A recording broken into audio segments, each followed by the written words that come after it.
Bienvenidos a un programa más de esta semana. Qué placer estar llegando a todos sus hogares.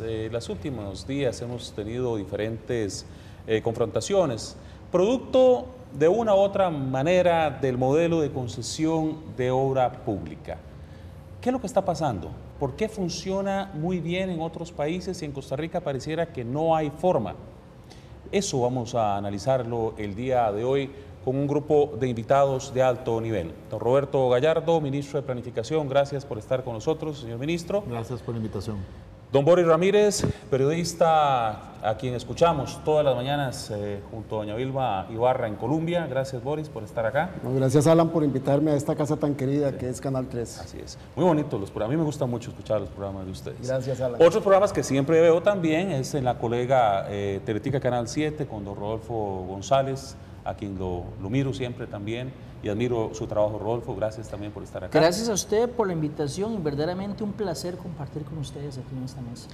Y Leiner Vargas, que es ha sido participante en estos programas. Muchas gracias. Vamos a hacer lo de siempre, vamos a contextualizar, vamos a empezar a tratar de poner los naipes sobre la mesa y vamos a hablar del modelo de concesión de obra pública. Lo primero que hay que preguntarse es, bueno, solayamos el tema, ¿funciona o no funciona este modelo, señor ministro?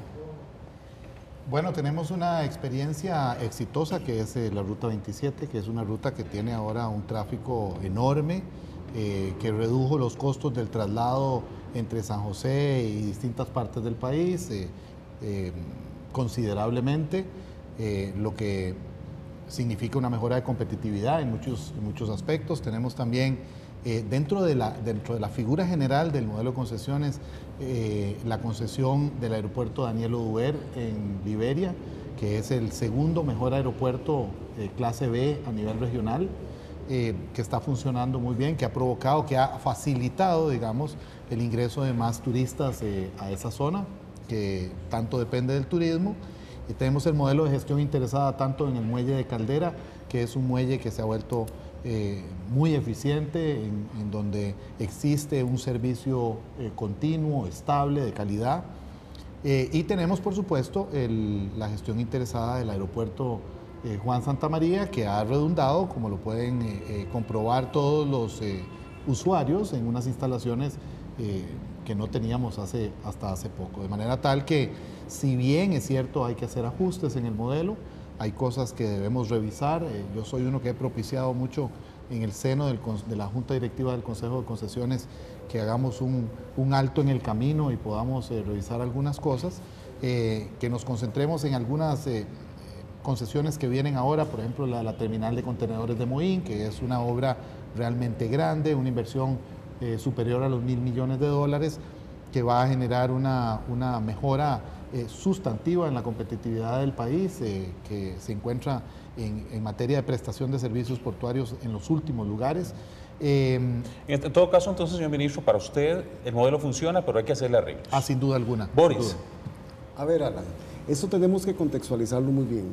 En 1998, la administración del presidente José María Figueres crea la gestión interesada para el Aeropuerto Internacional Juan Santamaría, como bien lo explicaba el señor ministro de Planificación.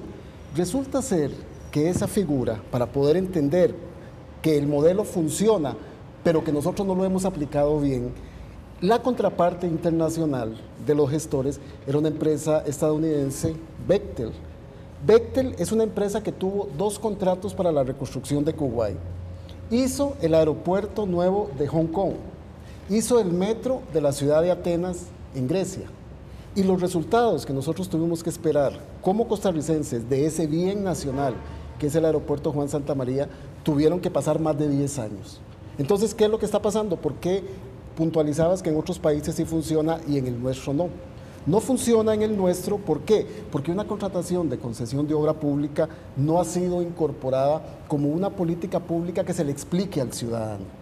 Entonces, los componentes de lo que significa concesionar un bien público, que no significa perderlo, que es la idea que tienen muchos ciudadanos, que al concesionar una obra la estamos cediendo, la estamos regalando, la estamos dando al concesionario o al gestor. No, eso no es así, eso no se nos ha explicado nunca a los costarricenses. Pero además tampoco nos han hecho partícipes de los 3 procesos que debe tener un contrato de concesión: la licitación, el pliego de las condiciones, que es donde está el objeto del contrato, y mucho menos nos han hecho partícipes de los componentes técnicos, legales ni financieros que tienen que estar en el marco del contrato de concesión. Entonces, ese temor que tenemos nosotros, la satanización de la concesión de obra pública en Costa Rica, es absolutamente válida. ¿Válida por qué? Porque como Estado, las instituciones que tienen que darnos ese respaldo, ese acompañamiento, han estado completamente ajenos. Y aquí el primer responsable es el Consejo Nacional de Concesiones. Don Rodolfo. Voy a discrepar un poquito con Boris en el sentido de que yo no creo que satanizar esta obra sea válida o este modelo.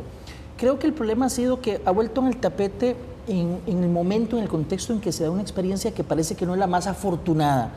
Y creo que en ese contexto se puede estar cometiendo el error de generalizar que toda la obra como tal, todo el proyecto, la idea, el modelo es necesariamente malo. Yo creo que no. Yo no sé qué tan afortunados serán los casos que menciona don Roberto comparado con el modelo en otros países. No sé si hay un aprendizaje, un derecho de piso que se ha tenido que aprender en esos países para ver si al principio cuesta arrancar o no. Y qué tanto, si es que en Chile o en otros países que ha sido exitoso, si ha costado unos años, 10 o 15 años, aprender a manejar el modelo, y si estamos en ese proceso de aprendizaje, quisiera saberlo, realmente no lo sé. Pero también me parece, en términos generales, que el modelo como se desarrolló es muy buena idea. Más adelante creo que habría que hablar, y tal vez don Lenin nos podrá explicar ese concepto de la economía en que hay necesidades ilimitadas y bienes y los recursos para satisfacerlas son muy escasos, y en ese contexto hay que ver cómo hacemos las cosas. No es tan fácil como decir, tenemos plata para hacer una carretera, hagámoslo nosotros, no pidamos, no hagamos una concesión, no satanicemos tampoco la idea del préstamo, porque si alguien...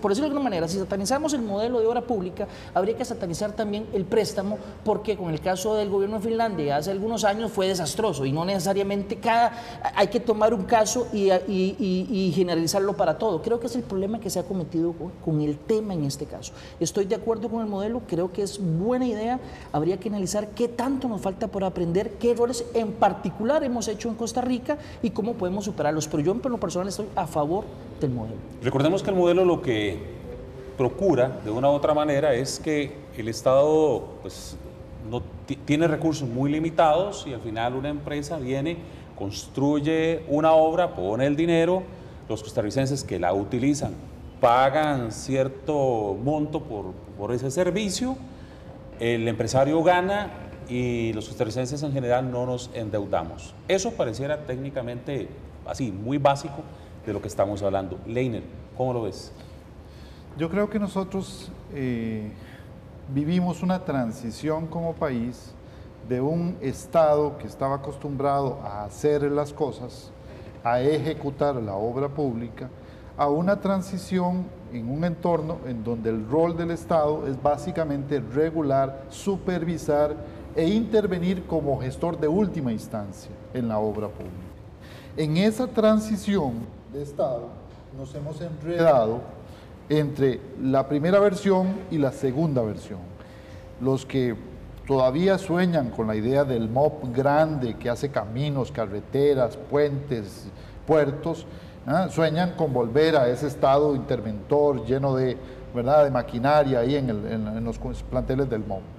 Y los que de alguna manera piensan en la otra opción, tienen la dificultad de que esa institución y otras en el Estado costarricense no han podido tener recursos humanos de calidad, bien pagos y en condiciones jurídicas que permitan hacer las cosas, la supervisión y la regulación adecuadamente.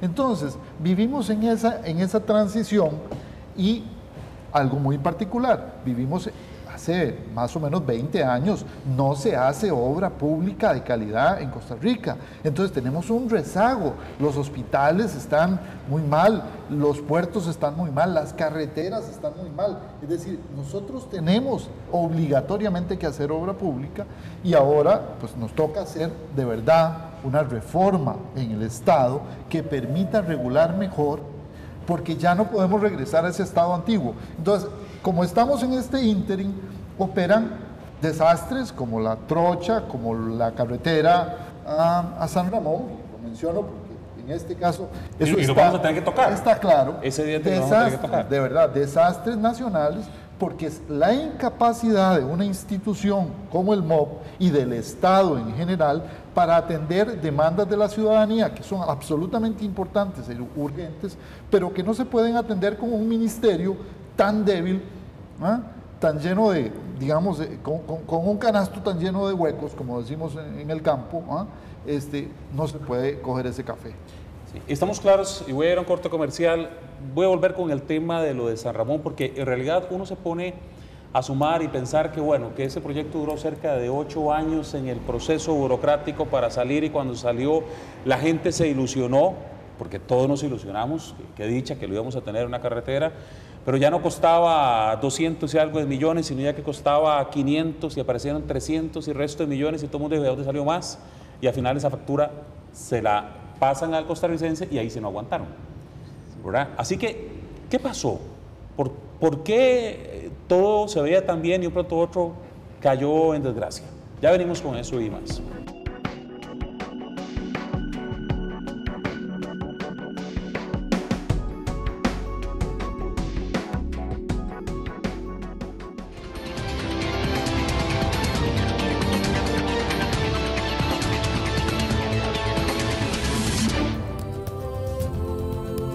Canal 13, nuestro canal.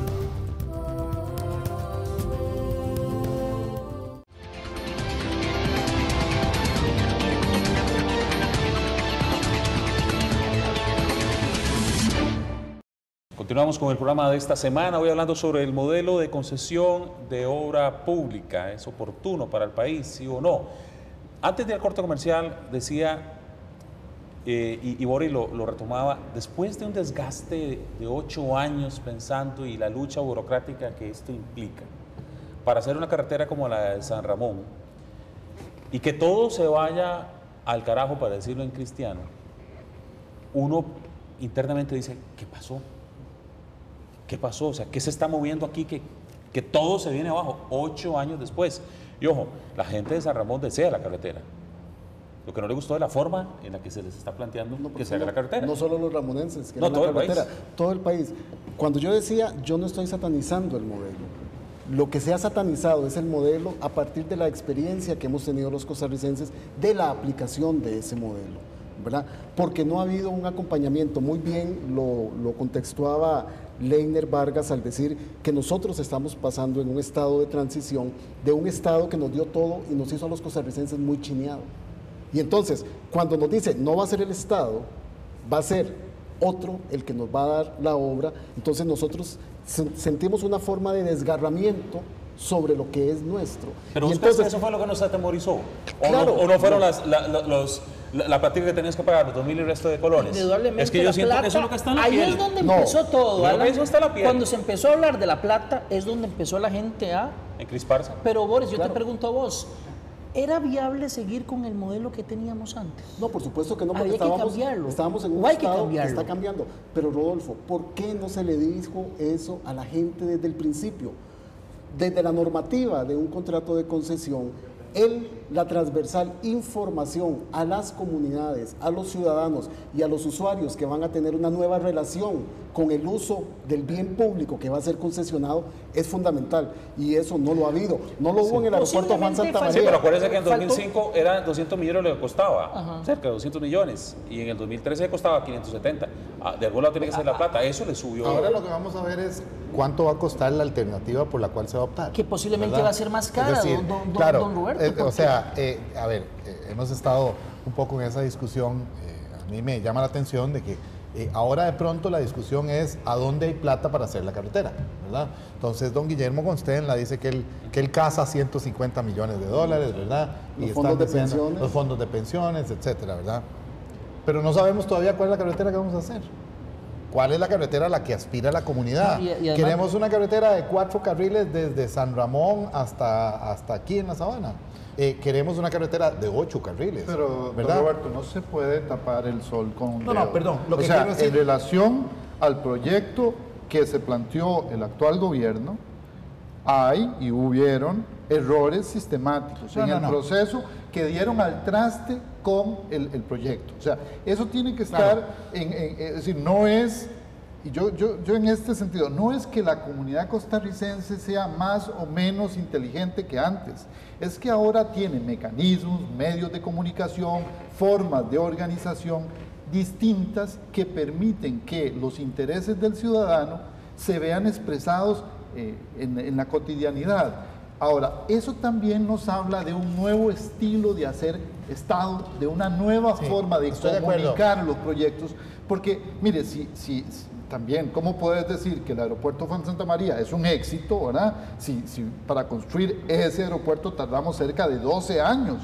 ¿Cómo se puede decir, verdad, que un proyecto como la carretera San Ramón sea un éxito si tardamos cerca de 7 años, o que la concesión de la carretera pero habría que hacer la diferenciación en el funcionamiento que hoy tienen, que puede ser exitoso, pero en lo mal que lo hacemos en el procedimiento. 20 años. Porque duramos tanto tiempo haciendo. Yo en Chile, por ejemplo, que hubo el terremoto, la construcción y la reconstrucción de la infraestructura se dio en 2 años.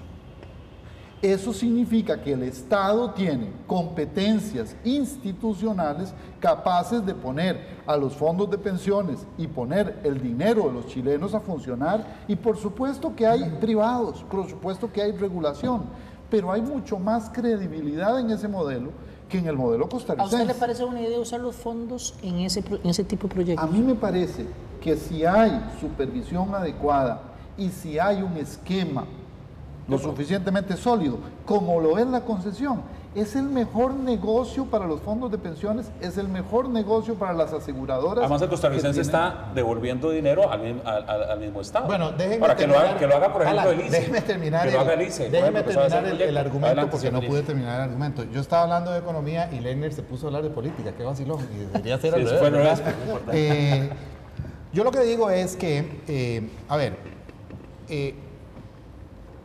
hay un costo en aquellas obras de concesión o aquellas obras que se financien con fondos que obtienen algún rendimiento en los mercados, ¿verdad? Que se manifiesta, por ejemplo, en un peaje.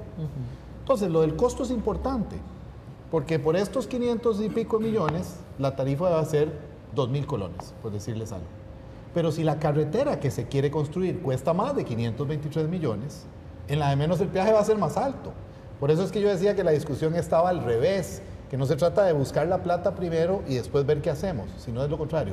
Primero es definir el diseño, qué tipo de carretera se aspira, ver cuánto cuesta, cuánto nos van a costar los fondos que vamos a utilizar para construirlos, porque efectivamente los fondos de pensión se pueden usar. Pero, por ejemplo, mi operadora, yo no o sea, tendría que modificar la normativa para usarlo. Dicen que no, pero la operadora mía de pensiones, que prefiero no mencionar el nombre porque al menos le estoy haciendo propaganda, que es Vida Plena, ¿verdad?, del Magisterio Nacional, tuvo un rendimiento el año pasado cercano al 12%. Los fondos de pensión de Vida Plena tuvieron un rendimiento cercano al 12%. Vida Plena le va a prestar la plata al Estado costarricense para hacer eso, sí le garantiza un 12%. Sí, claro. Y eso tiene incidencia sobre la tarifa también. Digo, para primero contextualizar digamos, la discusión. La tarifa va a derivar de ese ejercicio, pero además, el Plan Nacional de Transporte, desarrollar el Plan Nacional de Transporte, de aquí al 2035 cuesta 58.000 millones de dólares. ¿Sabe, don Alan, cuánta plata hay en los fondos de pensiones en este país? 14.000 millones. 4 veces menos de lo que necesitamos. Y dentro de esos 58.000 millones de dólares que hay que invertir, hay un montón de obras que no son susceptibles a que se les ponga un peaje. Tienen que ser subsidiadas. Tienen que asumir el costo, lo tenemos que asumir todos nosotros. Y por eso, ¿verdad?, es que se opta por la concesión como una forma alternativa de financiamiento que este Estado Y define. otra cosa, Pero Roberto, decirme una cosa, porque vos le preguntaste a Ori que si le parecía lo del fondo de pensiones, pero te lo tengo que preguntar a vos. A vos, por ejemplo, ¿te sonaría extraño que esos fondos se usaran y que, por ejemplo, alguien que gestiona bien proyectos como el ICE sea el que los desarrolle? Hace un par de años, hace unos 3 años aproximadamente, nosotros hicimos en 7 días un reportaje para analizar no de este tema en particular porque no lo sabíamos, sino de utilizar los fondos para hacer obras como se hace en otros países. Me parece que Chile es un caso concreto. Yo vi mucha reserva en ese entonces, don Alberto Den, que era del CONICIF. Me pareció, la gente de la SUGEF tenía reservas, porque en principio el fondo se había creado para otra cosa, no para esto. Entonces yo creo que no es tan sencillo llegar y decir, hagámoslo así de esta forma. Habría que valorar todas las cosas que implica ese cambio, ¿verdad? Incluyendo el que usted escogió esa operadora de pensiones tal vez porque le da el rendimiento que usted quería, y si se lo cambia pierde el rendimiento que sería. Yes. O sea, quiero decir, el que selecciona la operadora también tiene su derecho a decir, caramba, porque Pero eso es una consideración. Pero la segunda consideración que yo quería también poner en el tapete, si ustedes me permiten, es que la gente cree todavía que si no usémoslo con operadora de pensiones, sino que pedimos un préstamo, por decir otra opción, la gente cree que el préstamo es gratis. O sea, yo a veces creo que esa es la percepción de la gente. Bueno, pero vuelves a lo que dijo Leiner, porque están acostumbrados a que el Estado benefactor le resuelva el problema, ¿no? El préstamo no significa dinero que vamos a seguir pagando durante quién sabe cuánto. Todos los costarricenses, ya no solo los que pasamos por esa carretera, que también lo más justo es que pague más el que pasa por ahí, por ejemplo. Y la experiencia en Costa Rica en préstamos, señores, tampoco es la más buena, ¿verdad? Pero Rodolfo y don Roberto, el tema de la tarifa es fundamental, porque la tarifa que se cobre vía peaje o cualquiera de los mecanismos que tienen que hacer retribución al concesionario tienen que darse. Pero como eso nunca se le ha explicado a la gente, entonces es muy fácil decir, en Chile todo funciona muy bien, en Panamá todo funciona muy bien. Todo el mundo paga también. Todo el mundo paga. Yo vengo recién llegando de Ciudad de Panamá y en menos de 18 kilómetros el taxista pagó casi $6 de peaje. Y yo le decía, nosotros tenemos una enorme discusión para que una carretera de casi 60 kilómetros pague un peaje similar a ¿Y qué esto. le dijo? No, nada, porque ella ya está habituado. No tiene idea. Pero claro, ¿qué es lo que pasa? Que también una obra por concesión tiene que garantizarle a los usuarios una obra alterna. Y ese es un tema que tampoco nosotros analizamos. Porque de regreso al aeropuerto, el taxista, para no pagar esos peajes, me trajo Se fue por la Se fue por Roosevelt. dentro, sí. Por tumba muerto. Por tumbamuertos. Y aquella carretera estaba colapsada. Claro. Y la otra, por supuesto que tiene un tráfico mucho más fluido. Entonces, lo que pasa aquí, mi punto es que tenemos 14 años de estar nosotros hablando del tema de la gestión interesada y de la concesión. Y decía, ¿cuáles son los espacios de aprendizaje? Nosotros no hemos aprendido todavía nada. Y eso es lo que estamos viendo hoy con el rompimiento y el conflicto social de la concesión de la ruta San José-San Ramón. No hemos tenido la capacidad como Estado y las instituciones como tal, por eso digo yo que el primer responsable es el Consejo Nacional de Concesiones, de tomarse esta tarea en serio. Bueno, igual, cuando leía un poquito sobre el tema, UCAEP decía que la deficiente elaboración de los carteles de licitación es una debilidad que resta competitividad al país, cuesta dinero y fomenta el despilfarro y la ineficiencia, cuando hablaba directamente del tema del modelo de concesión de obra pública. Pero es que mire, no es solo los carteles, es la definición de las tarifas. Nosotros tenemos deficiencias en materia de definición de tarifas. Nosotros tenemos deficiencias en la, digamos, en la supervisión de las obras. ¿Ah? Una vez que la obra está hecha, bueno, la hicieron bien, la hicieron mal, ¿quién supervisa? ¿Cómo efectivamente se garantiza al ciudadano esa calidad de la obra? Y en el seguimiento. Mire, en la obra de la carretera de San Ramón están probablemente las falencias más significativas de nuestro Estado. Nos desnuda la obra como Estado.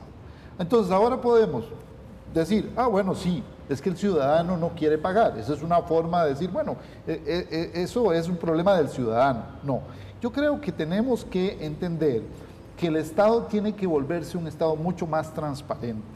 Los carteles de licitación tienen que estar disponibles, hay que discutirlos con la ciudadanía, hay que llevarle la información a los ciudadanos. Y yo creo, viniendo de una región como Grecia, en el caso mío, que las personas de esa región informadas adecuadamente de lo que iba a ser la obra, no después de la negociación, no después de haber ni cuando salieron los montos no, por supuesto, no, antes, negociado, visitado a todos los alcaldes, visitado ojalá con audiencias públicas para que las comunidades entendieran. Y quizás el contrato pudo haber valorado costos de partida más bajos para que las personas se vayan acostumbrando al modelo de pago de peaje. Porque no importa que fuera un poquito más de tiempo, en este momento pasamos de 100 colones, ¿verdad? 150 que se pagan allá después del río y 100 colones que se pagan aquí antes de llegar al aeropuerto, y de repente, ¿verdad? Y que eso tampoco es sostenible, don Leiner. No, por supuesto, pero de repente es un salto muy grande. Entonces, el modelo financiero no consideró la fuerza, las características del ecosistema social que viene de esa región. Y eso en realidad me parece es un error, pero no es solo del gobierno, digamos, actual, es un error de comprender que esta sociedad ha cambiado, Rodolfo y compañeros. Esta sociedad es una sociedad que aspira a más transparencia, a más democracia, a que se le digan las cosas de frente, ¿verdad?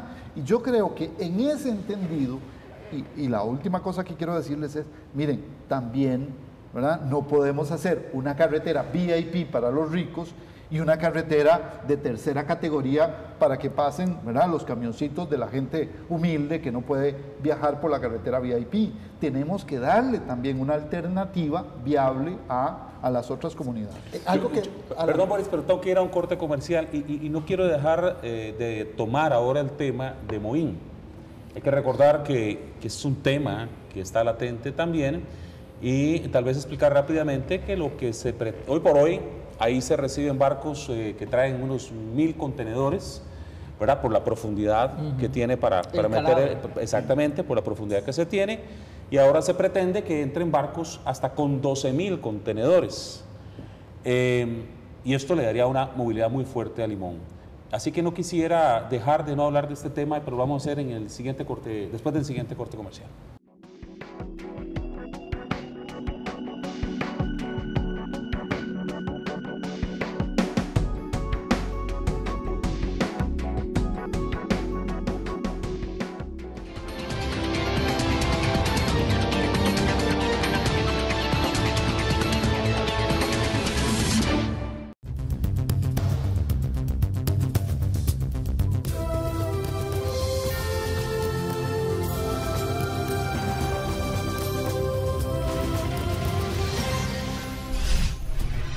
Canal 13, nuestro canal.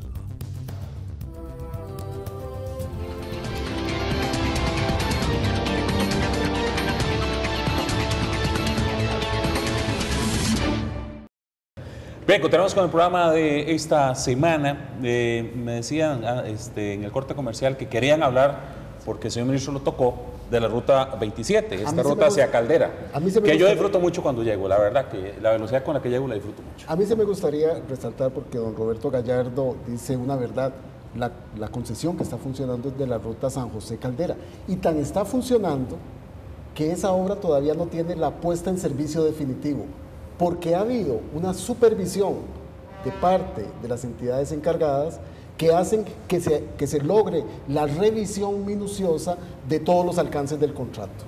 Ahora, y ha presionado, el concesionario ha presionado para que le den la puesta en servicio definitivo, ¿verdad? Porque esto que estaba diciendo Leiner es fundamental. Tenemos que saber, los costarricenses, que somos al final los dueños del bien público, cuáles son todos los alcances que están en el contrato. Toda la letra menuda que está allí para saber qué es lo que tenía que hacerse. Entonces, la carretera San José a Caldera ha sido completamente vilipendiada, pero nadie ha hecho, ni siquiera las autoridades de gobierno, un reconocimiento de que todavía el concesionario tiene que seguir entregando obra que estaba en ese contrato, y que por eso todavía tiene la puesta en servicio temporal. Y la puesta en servicio temporal es una garantía para todos los costarricenses de que la obra tiene que hacerse en las condiciones en que decía el contrato. ¿Pero cuánto duramos haciendo eso? Esa obra. ¿Cuántos años pasaron? Claro, muchísimos años. Pero por otras condiciones. Yo creo que también es importante. Leiner ha estado mencionando modelos en otros países. Chile, digamos, es como el paradigma, ¿verdad?, de la concesión de obra, en donde ha habido incluso una gran discusión con respecto a algunos aspectos, ¿verdad? Estas son figuras que vamos construyendo paulatinamente, las vamos perfeccionando paulatinamente, pero yo creo que es importante además juzgar el modelo contra el ordenamiento jurídico en el que ese modelo se desempeña, ¿verdad? Nosotros hemos venido diciendo desde hace mucho tiempo, y hay, por ejemplo, proyectos de ley en la Asamblea Legislativa, producto de la Comisión de los Notables, que atiende, por ejemplo, el tema, por decir algo básico, de las expropiaciones. ¿Por qué se atrasó tanto la concesión San José San Ramón? Porque el contrato original, y nadie ha podido explicarme por qué, ¿verdad? Estamos hablando del contrato que se firmó en el 2004, ¿verdad? Tiene una cláusula que decía que para que se pudieran iniciar las obras tenía que estar listo el 100% de las expropiaciones realizadas. Eso, en un entorno jurídico como el nuestro, era suicida. ¿Es toda la vida? ¿Verdad? Era suicida. Toda la vida. Porque aquí, por ejemplo, por decirles una diferencia, usted no toma posesión hasta que dilucida el conflicto. No es que yo llego donde don Alan y le digo, mire, don Alan, yo voy a expropiarle su terreno porque ahí va a pasar una carretera. Y usted me dice, ok, yo digo que vale tanto. Y yo le traigo un perito de Hacienda y el perito de Hacienda le dice, no, perdón, don Alan, cuesta 100,000 pesos.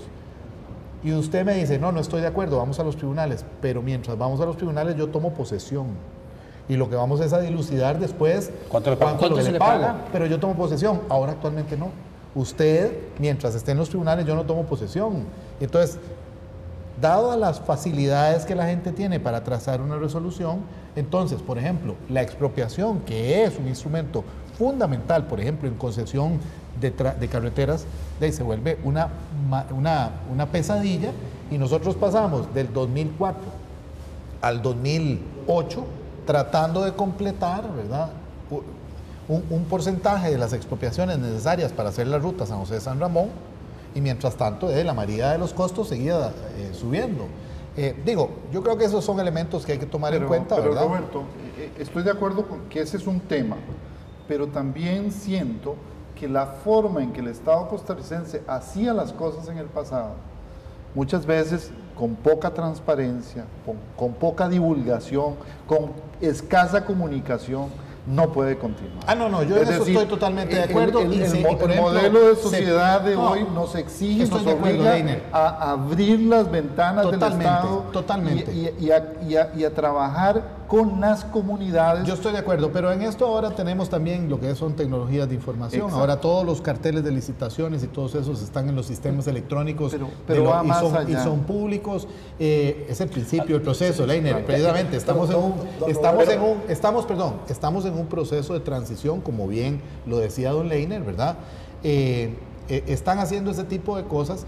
Yo tengo algunas observaciones, ¿verdad?, al tema de cómo en esta discusión de pronto el concepto de representatividad sufrió una mutación bastante curiosa, ¿verdad? Porque el gobierno de la República intentó hablar con los alcaldes, pero resulta que desconocieron a los alcaldes. Y a mí me parece que tenemos que tener, digamos, algún cuidado con eso, ¿verdad? Porque podríamos embarcarnos en procesos de consulta sin fin, de manera tal que las cosas terminen por no hacerse. A ese tema iba porque Boris lo ha citado varias veces, pero al final exactamente esto me preocupaba. Al final, ¿quién realmente representa a la gente?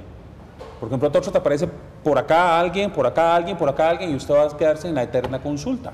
Y ahí al final, y además, cuando le tocas el bolsillo, claro, ya nadie quiere. Y además quiero hacer una observación antes de que Boris conteste esto.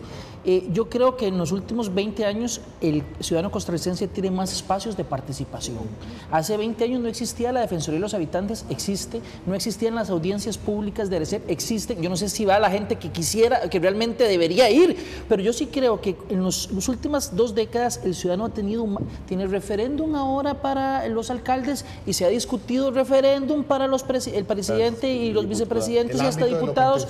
El ámbito de lo contencioso, hasta en materia penal se le permite constituirse en querellante. Quiero decir, el ciudadano ha tenido mucho espacio para tener mayor participación, pero creo que el punto que Alan dice es medular. Claro. Esto se ha reducido mucho o estalló desde el punto de vista de La Plata. Fue cuando empezó a tocarse ese tema. Exactamente, porque es lo que está en la que la gente empezó a interesarte. Y usted está en la casa y suma, dice, pues mi alma, 2.000 pasos de ida y paso de vuelta, son 4.000 al día, y empieza usted a hacer la matemática y dice, no, eso es mucha plata. No, al final hubo un dato muy interesante que decía que un ramonense podría pagar su aguinaldo en los peajes, ¿verdad? Que son cosas muy concretas. No es una consulta abierta y permanente, pero ni los mismos alcaldes se han tomado en serio los lazos vinculantes de comunicación con sus comunidades. Y además, don Roberto, si hay una cosa que no es aceptable, siguen existiendo cláusulas de confidencialidad en proyectos de concesión y en empréstitos para hacer obras en este país. Y entonces, si estamos hablando de la transparencia, no deberían existir cláusulas de confidencialidad para poder dar, por ejemplo, el contrato de supervisión de la carretera San José-Caldera tiene cláusulas de confidencialidad y además son estados financieros de la empresa contratada, ¿verdad? Porque eso, digamos, el ICE lo hace, ¿verdad? También dentro de su pleito con algunas superintendencias, el ICE ha protegido, por ejemplo, la confidencialidad de sus datos financieros. Claro, del negocio, correcto, ¿verdad? Del negocio, pero no de un bien público, sobre los cuales todavía existen. O el proceso para desarrollar ese bien público. Pero no ha habido cláusulas de confidencialidad para desarrollar procesos de este tipo, ¿verdad? Hay cosas específicas en contratos que se firman con el Estado que serían como estas, ¿verdad? Específicas, pero los procesos licitatorios son abiertos, se publican, en su época se publicaban en medios, ¿verdad? En la Gaceta, etcétera. Ahora existe Merlink y Comprarred y hay distintos espacios, y yo creo que es importante rescatar lo que dice Rodolfo, ¿verdad? Efectivamente, a la gente se le ha venido dotando de instrumentos en donde puede ya exigir la información aun cuando no se le dé. Yo creo que el Estado siempre viene atrás de la ciudadanía, ¿verdad? Nos cuesta mucho, al Estado costarricense es medio dinosaurico, ¿verdad? Moverse para adaptarse y atender las nuevas demandas de la ciudadanía no es un proceso fluido en las instituciones públicas. Y de ahí también un poco esa irritación de la gente frente a las instituciones públicas, que ve que no hay manera que atienda sus demandas inéditas del siglo XXI, ¿verdad? Y que siga todavía recetando aspirinas para tumores. Para tumores. Sí. La terminal de contenedores de Moín nos debe a todos los costarricenses el más importante estudio de impacto ambiental que vamos a hacer, por ser esta una mega obra que estamos emprendiendo. Y de acuerdo con la legislación, todo estudio de impacto ambiental requiere de absoluta transparencia en la información de los contenidos ambientales, de las mitigaciones que van a haber, de las adaptaciones que tienen que darse posteriormente a esas mitigaciones. Con concesión, se tiene que hacer con concesión. La TCM. Claro, la TCM. Sí, yo no creo que el Ministerio de Obras Públicas y Transporte Por eso, o sea, ni ninguna de las empresas constructoras del país tema que estamos hablando es que hay gente que está hablando de que la ley ya no, y que demos marcha atrás, que es lo que decía don Leonel al inicio. Este Estado ha estado por un proceso, ya pasó el plan donde nos regalaba cosas, vamos a un plan distinto, a un modelo distinto, y lo que me parece peligroso en el contexto en que se ha dado el tema, por eso yo dije que el último contexto de la carretera San José-San Ramón no es el más idóneo para cuestionar el modelo. Nos va a pasar como sucedió, creo yo, lamentablemente, cuando se dieron los problemas con Los Ángeles, ¿verdad? El problema de la caja, el problema del ICE, que después terminamos haciendo una ley, ¿verdad?, de control interno que hacía y que hace que los jerarcas de las instituciones tengan que declarar hasta los calzoncillos del closet, ¿verdad?, porque queremos evitar que se roben un 5. Ese tema, y eso comienza a crear más burocracia, nos pegamos y ahí nos vamos. Eso termina por acabar un Estado, ¿verdad?, completamente paralítico. Atrofiado. Ahora, desde la perspectiva de la concesión, lo que sí me parece importante es que no podemos volver a tener los problemas que tuvo el proyecto de San Ramón.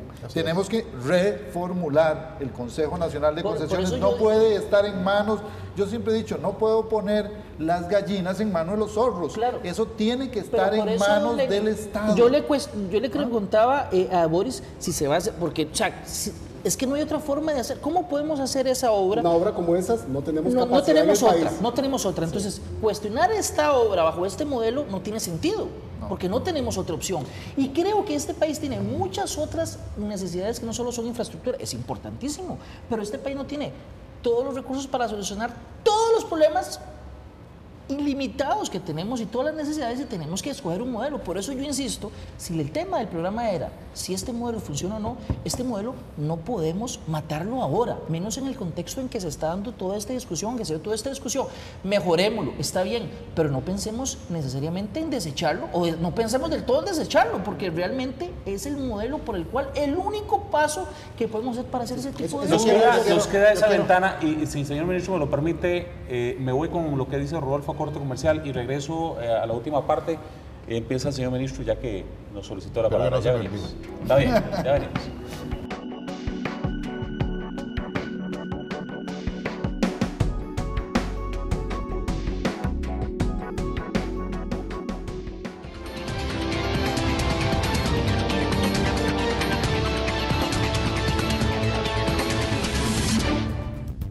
Descubra más del CINART a través de sus redes sociales. En Facebook, CINAR Canal 13, en Twitter, @CINAR13 y en nuestra página web cinar.go.cr.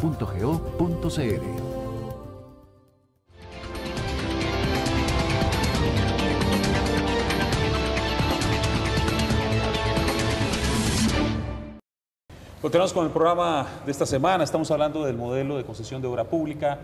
Antes de ir al corte, don Rodolfo González nos decía que no veía ninguna otra oportunidad para sacar adelante el tema de Moín que la ventana de este modelo.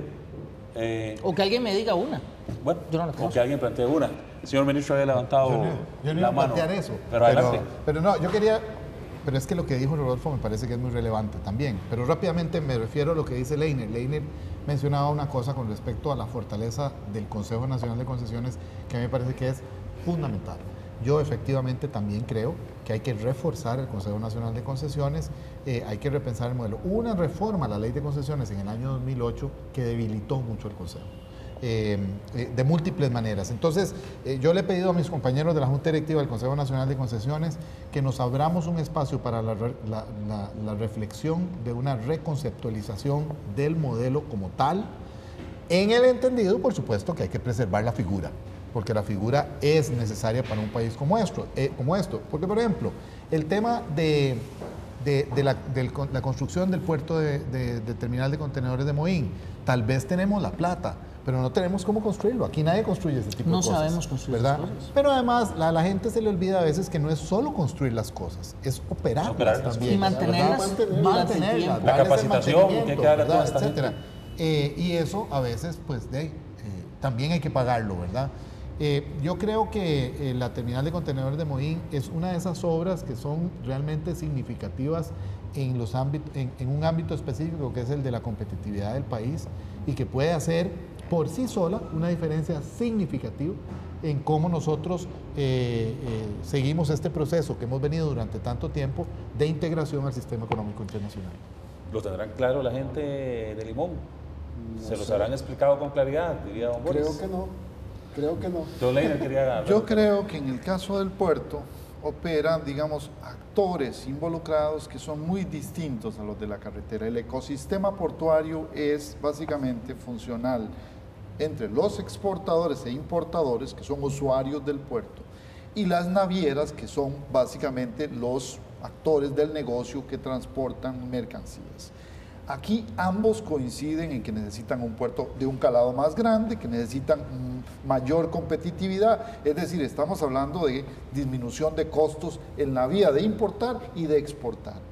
Y que todos saben que nadie en el país puede construir el puerto, es decir, y que el puerto de Moín quedó cortito y que aunque le pongamos 50 o 100 millones de dólares más, se va a quedar cortito, los barcos grandes van a dar la vuelta, no van a parquearse en el puerto, entonces todos están interesados. Ahora, la pregunta es, ¿a cuánto costo?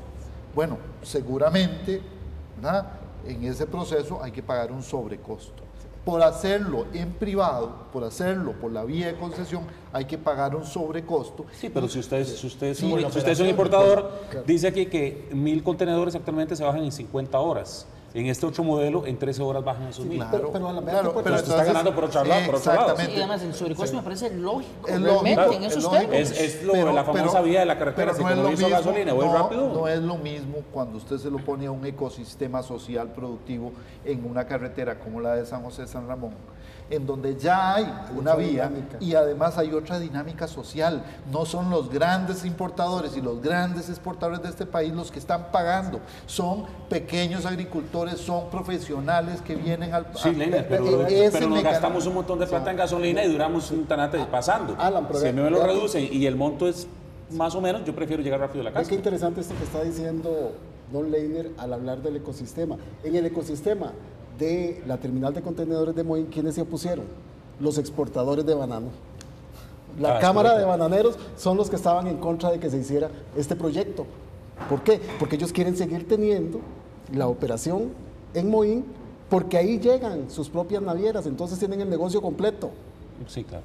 Entonces hay que entender las dinámicas Pero entonces en no el son contexto. casos realmente que se puedan Pero comparar, no, evidentemente. no son pero comparables. el modelo como tal, por eso yo insisto, no se puede satanizar como se ha estado satanizando en los últimos días o semanas. Es su aplicación, Rodolfo. Es Insisto la yo, es la aplicación de como lo que tal. hemos... Y si vamos a explicarle la aplicación, también quienes promueven la idea de las pensiones expliquen las consecuencias y las posibles repercusiones que podría tener si alguien insiste, que para mí yo no le veo mucho sentido seguir pidiendo plata a estas alturas. Ni se puede. Y ni se puede, pero digamos, alguien insistiera, explicarle a la gente también, o sea, ponerle los 3 vasos, bueno, usted quiere tomar de esta bebida, de esta o de esta, este tiene estos inconvenientes, este y este y este. Lo que se está haciendo ahora es, saquemos estos 2 o metamos estos 2 son buenísimos, este es malo, este es malo, este es malo, estos 2 son buenísimos. No, démosle, sí, claro, porque se ha presentado el tema de las pensiones y el señor del INS, el señor Constella ha presentado como la pomada canaria esa plata y yo no sé Yo hasta creo qué que en punto este se ha dado la momento mejor se ha- dimensión del tema. Se ha politizado el tema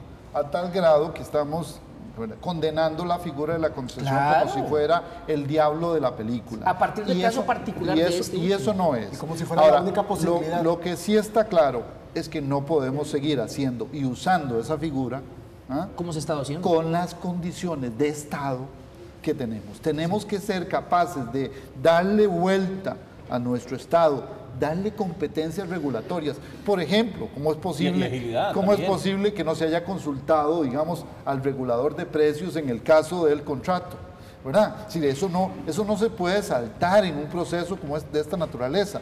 El Estado costarricense Perdón, requiere... Leiner, pero sí se consultó. Sí, Ellos lo que dijeron fue que ellos no se pronunciaban en un cambio de tarifa, sino en Claro, definición claro, de tarifa. pero Digamos, esa es otra la vez, interpretación jurídica sí, que bueno, ellos hicieron. probablemente siempre habrá cómo justificar, pero lo que digo es... Tenemos otro problema, nadie quiere asumir responsabilidades, Exacto. entonces todo el mundo pero, las pero las más patea. allá Eso sí. del barrial en el que se metió el gobierno con el proyecto, lo que está claro es que no se puede votar la figura, y ahí coincido, sino que lo que se tiene que hacer es entender que la ciudadanía requiere mucho más información, requiere información fidedigna Y de y todos los requiere modelos. ver los modelos y los De todos costos los de modelos. oportunidad. Y ojo, probablemente si nosotros no hacemos tabla rasa de ese modelo, seguramente vamos a ser, como nos ha pasado en nuestra historia, el mejor país aplicando los instrumentos, pero tardamos 20 o 30 años en aprender a usarlos. O cuando ya hay otros. Porque, no, es que- Otro modelo Cuando distinto. ya vienen otros y hay que Miren, empezar el proceso. es como decir que el modelo de atención de la caja, y perdone que meta el... No hay problema. Es un modelo equivocado donde nosotros en el mundo recibimos felicitaciones todos los días cuando uno viaja por el modelo de atención primaria, secundaria, terciaria, tiene la caja.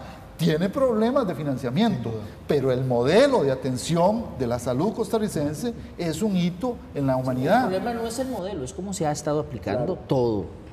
Eso, Bueno, y entonces en esta fase final, después de esa conclusión que nos hace Leiner, ¿qué hay que hacer? Yo creo que podemos...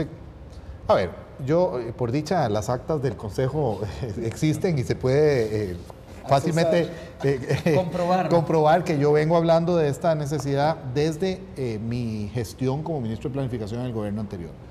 Hay que efectivamente sentarse a valorar qué es lo que se ha hecho, si tenemos lo que se necesita para, como dice Leiner, hacer una supervisión adecuada, porque, bueno, en el Consejo Nacional de Concesiones trabajan 45, 50 personas y con eso supervisar, por ejemplo, una concesión de $1.000 millones como la TCM, pareciera que es desproporcionado, ¿verdad? Habría que superar, eso sí, la reticencia de la gente en fortalecer las instituciones del Estado, ¿verdad? Porque la gente aquí vive como en esa ambivalencia, ¿verdad? Yo necesito que usted, institución del Estado, haga su trabajo mejor, pero no le voy a dar plata, ¿verdad? Ni lo voy a dejar que contrate más gente. Ni lo voy a dejar, ni me ponga impuestos porque no, ¿verdad? Y no le voy a pagar los impuestos. Pero además, no le permito que le pague más a la gente. Dios guarde. Entonces tenemos digamos, esa disyuntiva que yo creo que nosotros tenemos que resolver. Ahora, dicho esto, necesito profesionales de alto nivel. Sí, pero les voy a pagar 150,000 pesos. 150,000 pesos. ¿Verdad? Dicho esto, yo creo que el problema hasta ahora ha sido, a ver, hay cosas que son atribuibles al Consejo Nacional de Concesiones, sin duda, pero también hay otras que son atribuibles al ordenamiento jurídico en el que se marca la acción del Estado costarricense. Nuevamente pongo el ejemplo de las expropiaciones. Si no podemos hacer una expropiación, no podemos hacer una carretera. Si duramos 6 años peleando en tribunales de justicia para entrar a tomar posesión de un terreno que eventualmente va a ser del Estado, solo que con un precio distinto, ¿verdad? No podemos hacer una carretera. Es una cosa tan sencilla como esa. Y esas son las cosas, aparte de esa valoración del modelo, que también tenemos que ir discutiendo paralelamente. Afortunadamente, ya hay algunas propuestas en la Asamblea Legislativa que uno esperaría que la Asamblea Legislativa dejara de ser un poco la Asamblea Legislativa y las tramitara con una cierta fluidez. Pero ¿qué es lo que hay que hacer? ¿Qué es lo que hay que hacer? Adelante, Boris. Yo creo que debemos dejar de incendiar el país. Estamos incendiando con la discusión, no nos estamos comunicando, no nos estamos explicando y todos de una u otra manera somos responsables de las condiciones en que tenemos hoy a Costa Rica. Y yo creo que lo que hay que hacer es, con el tema de las concesiones, con el tema de la caja del Seguro Social, con los enormes desafíos que tiene Costa Rica, tenemos que dejar de seguir echando gasolina. Pero Boris, ¿por qué nos cuesta tanto dialogar? Porque hemos llegado a eso que usted dice. Hemos llegado a niveles de desconfianza. Lo he dicho en varios programas, ¿verdad? La famosa historia de que... Invíteme a hablar de eso, por favor. Ah, bueno, yo lo he dicho en varios programas, ¿verdad? La famosa historia... Por favor, invíteme. La famosa historia de que es más, ahora... con ellos dos sobre todo también. Bueno, y Leiner también. La famosa historia de que... Porque nosotros echamos gasolina. Exacto, o sea, es que es un gran tema, porque ahora nosotros disparamos en el sentido de que, y lo he dicho varias veces, todo cura es pedófilo, el cura y pastor es pedófilo, el jugador de fútbol es una perra, el policía es un ladrón y el político es corrupto. Y el disparo es generalizado, rácata. ¿Verdad? Bueno, hay algunos que hacen un gran esfuerzo para que eso se haga notorio, pero sí esto que acabas de decir me parece importante. ¿Dónde nos sentamos a dialogar? Vamos a ver, no podemos pedirle peras al olmo. O sea, el Estado costarricense sufrió en los 90s y en los primeros años de este siglo un deterioro gigantesco.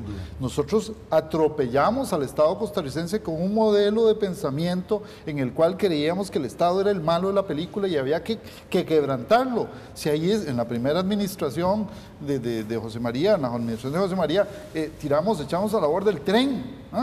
¿Cuánto le ha costado al actual presidente Carabajías reconstruir de pedacitos el tren? Y por dicha, en una institución tan chiquitita como de 45 personas, ha hecho posible construir y reconstruir ese pedacito. Y hoy, ¿cuántos ciudadanos le agradecen esa oportunidad de volver a tener el tren caminando? Ahora los cartagos que dicen que van a celebrar en tren, pero eso es una maravilla.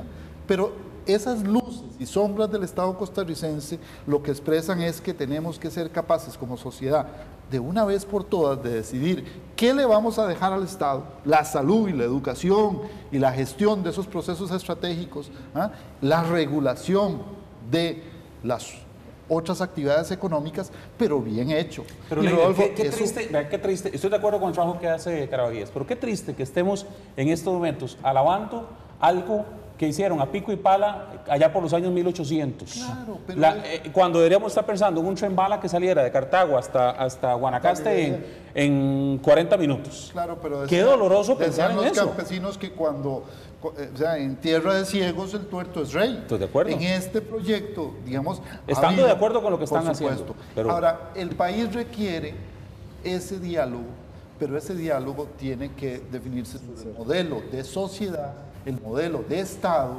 y a partir de ahí el tipo de Estado que queremos. Yo soy optimista, yo creo que hay más luces que sombras. Es que nada más hay que salir fuera del país para encontrar la referencia de Costa Rica en muchas cosas buenas que hacemos. Pero claro, los costarricenses muchas veces preferimos meter los pies en el barro y tirar el barro porque hasta suena más sexy. Yo siento que el Estado costarricense y el modelo de concesión tiene enormes oportunidades de seguir adelante, pero tenemos que ser capaces de dejar el sospechómetro de lado y de hacer más construcción conjunta con las comunidades, con las organizaciones, esos proyectos. ¿Para qué? Para encontrar los puntos medios, porque esta sociedad requiere los puntos medios que perdió hace rato. Hay espacio, Rodolfo, ya para ir cerrando, hay espacio para este diálogo que habla Boris, que a mí me parece sería muy oportuno para el país. ¿Lo propiciamos los medios de comunicación o estamos meramente con la ametralladora despedazando medio mundo? Podríamos hacerlo mejor. Creo que a veces a los medios, y me incluyo por supuesto, como periodista y encargado de un espacio, a veces se nos pasa la mano, tal vez, no creo que con mala intención, Boris, realmente, creo que... Muchas veces no, otras sí. A veces torpemente, a veces ingenuamente, se nos pasa la mano. Confundimos a veces el ser crítico justificadamente con despedazar. Yo he conversado en lo público y en lo privado con don Roberto en ese sentido, con Boris también, ¿verdad? No sé si en algún momento con Alan.